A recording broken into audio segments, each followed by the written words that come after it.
Hello and welcome to another episode of Games Reflect Dad. This is a show where I talk about the setup, the playthrough, who or what was the inspiration for adding the game to my collection, and why I like the game so much. In this episode, I'm going to be taking a look at the DC deck building game. Now, I think this is the only game around the DC license that I actually own, so let's get it to the table and check it out.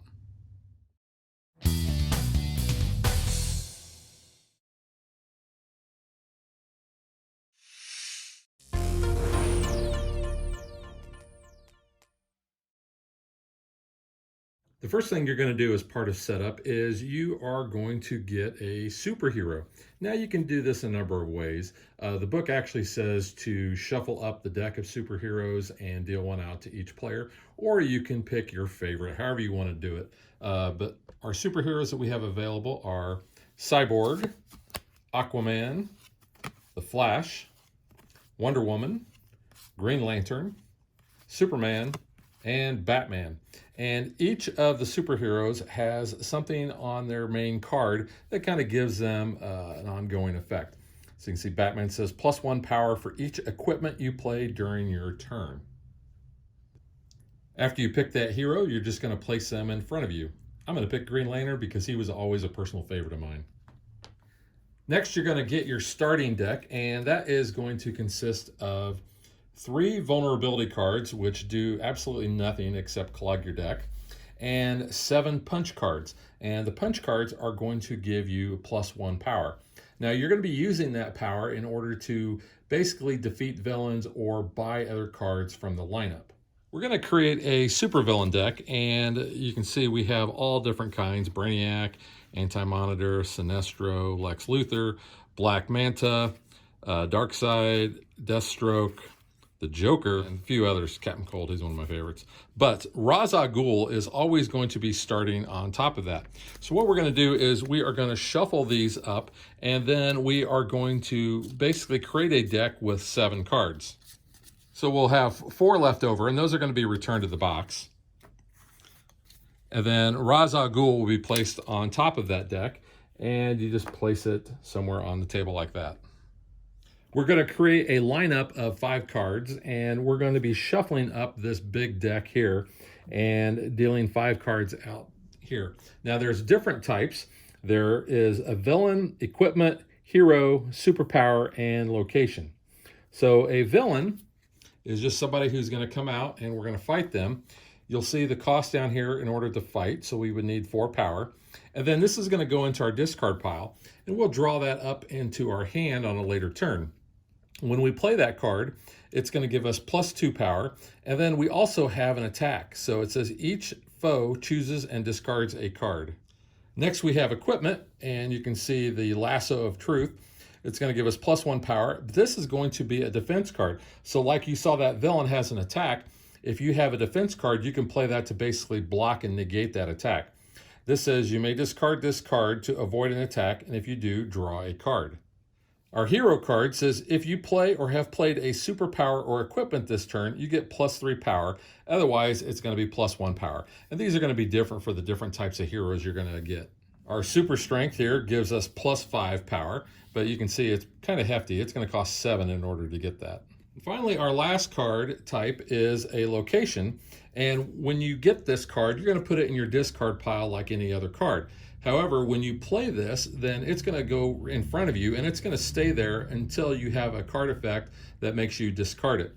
But you can see it says, when you play this card, leave it in front of you for the rest of the game. And then it has an ongoing effect. So this is going to be good for the rest of the game while this is in front of you. It says when you play your first superpower on each of your turns, you get to draw a card. So this is going to be an ongoing effect. We have 2 other stacks of cards over here. The first stack is we have Kick. Now these are limited. There's only 16 in this stack. They're going to cost 3 power in order to buy, but they're going to give us 2 power, and they're going to be worth 1 victory point at the end of the game. So if you have 3 power and you don't want to buy anything from the lineup, or there's nothing worth 3 or less, you might be able to buy a Kick and put that in your deck. And that's going to work like any other card that you would get from the lineup. The other stack of cards we have are weaknesses, and these are not good cards. you can see weakness cards reduce the score at the end of the game because it's going to be worth -1. You're only going to be getting these if a card makes you take a weakness. It's going to go into your discard pile like any other card, and it's going to gum up your deck. But there are cards that will allow you to basically destroy other cards, so that's how you're going to be able to get rid of these. And that's the setup of the game. So now let's get to the gameplay overview.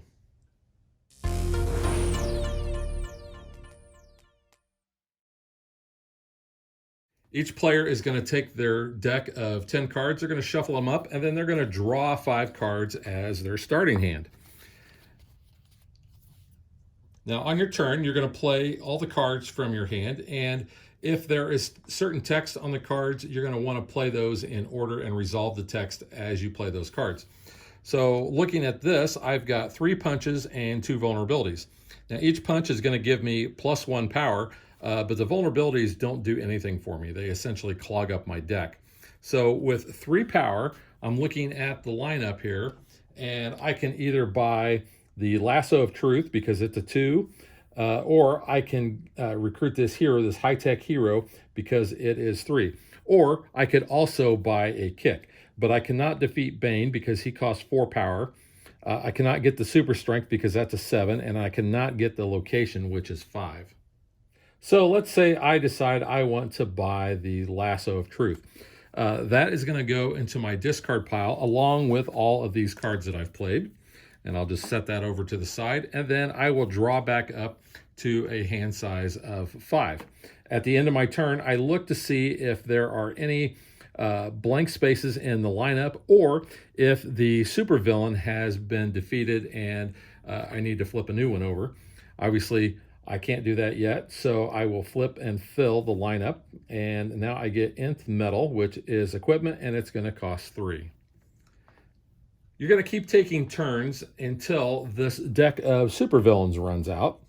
So our supervillain stack here, we always are going to start with Ra's al Ghul on top, and he is going to give us an ability once we defeat him. It's going to cost 8 power to defeat him, but whenever we play him, we're going to get +3 power. And you can see it says, at the end of your turn, put this card on the bottom of its owner's deck before drawing a new hand. And this card always starts the game on top of the supervillain deck. So this is the timer of the game. As we defeat these, one at a time, we're going to be flipping over a new one, and we would be fighting them. All the supervillains after Ra's al Ghul are going to have this first appearance attack. So this is going to affect everyone. So you can see Captain Cold here. It says each player flips his superhero face down until this villain is defeated. We have Black Manta, who his first appearance attack is each player discards the top card of their deck. If you discard a card with cost 1 or more, choose one. Destroy it or discard your hand. Now, when you destroy a card, that is going to be removed from the game. You're not going to be returning it to any of the other stacks. It's going to be completely out, and no one can ever use that card for the rest of the game. Once this stack of supervillains runs out, and we defeat the last one, which in this case would be Sinestro, then that is going to be the end of the game. We're going to add up all of the cards that we have in our deck, and we're going to add all these victory points, and whoever has the most is going to be the winner. Now, these weakness cards are going to come into play there too, because they're worth -1. So if you have any of the weakness cards, you got to remember to subtract 1 victory point for every one of these that you have. And that's all there is to playing the DC deck building game. So now let's get to what I think.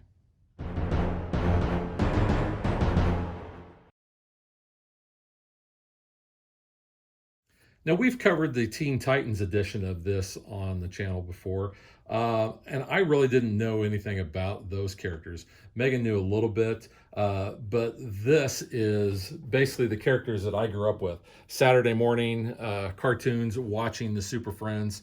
Although I didn't know Cyborg, I don't know if he was even then. He might have come along later. But, you know, you've got Green Lantern, Batman, Superman, Wonder Woman, Aquaman, and The Flash. So those are all of the, you know, the big DC lineup there of superheroes. I really like the gameplay. I think it's simplistic. but yet it's a lot of fun to play. I mentioned in the opening that this is the only DC title I think I have in my collection. I don't think there's a lot of DC games that are out there. Um, this is a game that, while I like it a lot and I think it's a lot of fun, I still like Marvel Legendary better, but these play completely different.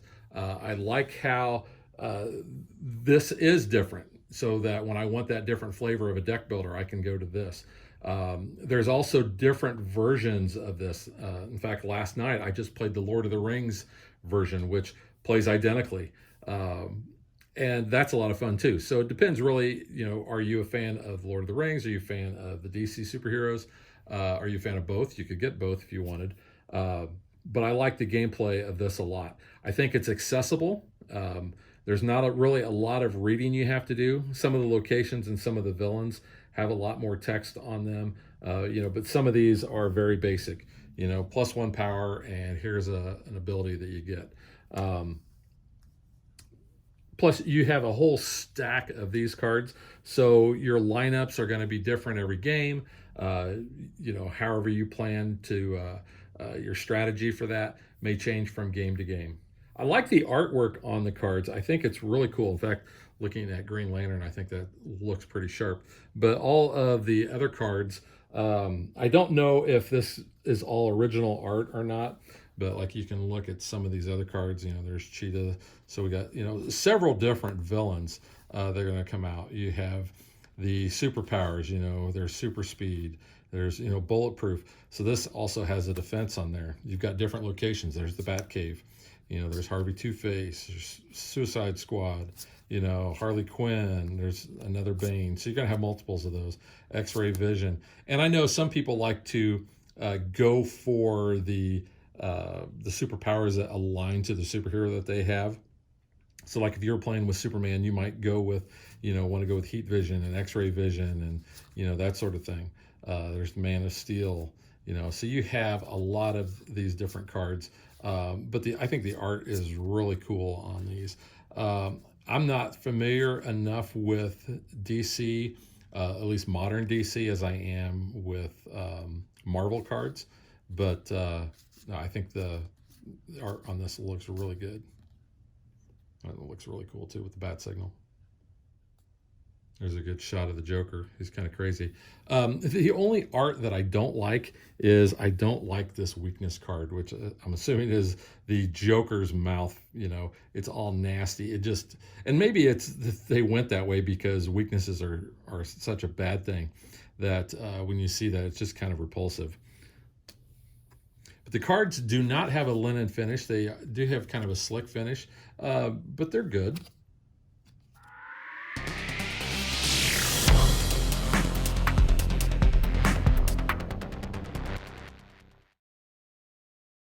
Now, back when I first heard about the DC deck building game, that was already after I was pretty heavily into the Legendary Marvel game. And I don't remember how I first heard about this game, but I remember going out on YouTube and searching for videos on it. And the video that really got me to buy the game was by my friend Scott Morris, who used to be a game reviewer on Crits Happen. And I think he and his wife had played this on the video, and it was, such a clean looking game. And I thought, oh, this is going to be a lot of fun. Plus, like I said, I didn't have any DC games, so I wanted to get something that kind of, brought that theme into my collection. What's funny is I've become friends with Scott over the years, and I've always kind of come back to, hey, this was the first video of yours I think that I watched, and I've watched several of his videos that he had done back in the day. But I always kind of go back to bringing this up as, hey, you were the one who really got me into getting this game and adding it to my collection. So that is the DC deck building game from Cryptozoic. This is a game I like a lot. I'm trying to get this to the table more because I do like it. And it's just one that it always seems like it keeps getting pushed back because I have other deck builders that come up. But as far as deck builders go that I have, I like this one probably just below Marvel Legendary. I don't really have a lot of other deck building games, but I do really enjoy this one a lot. So I'm going to give this one 2 thumbs up. I think if you're a fan of DC and you like deck builders, this is a no-brainer to add to your collection. The insert, while it is very functional as you have slots for each of the cards and a well for your heroes, is kind of overkill. You've got a lot of wasted space here. Could have been in a smaller box based on the number of cards they have, but that's really neither here nor there. Also, the rule book is actually pretty good. It gives you very good illustrations. It lays everything out really easily, so you can follow along what you need to do. It does have some pretty good additional rules here for each of the different types of cards if you ever need to look those up. And then it has a whole section on variants that you can play. 2 heads are better than 1, a team game. It kind of goes through all the different rules that you have for that. Here's on patrol games. So it's got all of that in there. So the rule book is really actually pretty good. So that is the DC deck building game from Cryptozoic, and we will catch you guys next time. Thanks for watching our video. We hope you enjoyed it, and if you did, click that like and subscribe button. You can also follow us on social media like Facebook and Twitter at DadBeDaughter. And if you like what we do and you want to support us, you can visit our Patreon page. So thanks for watching. Thanks.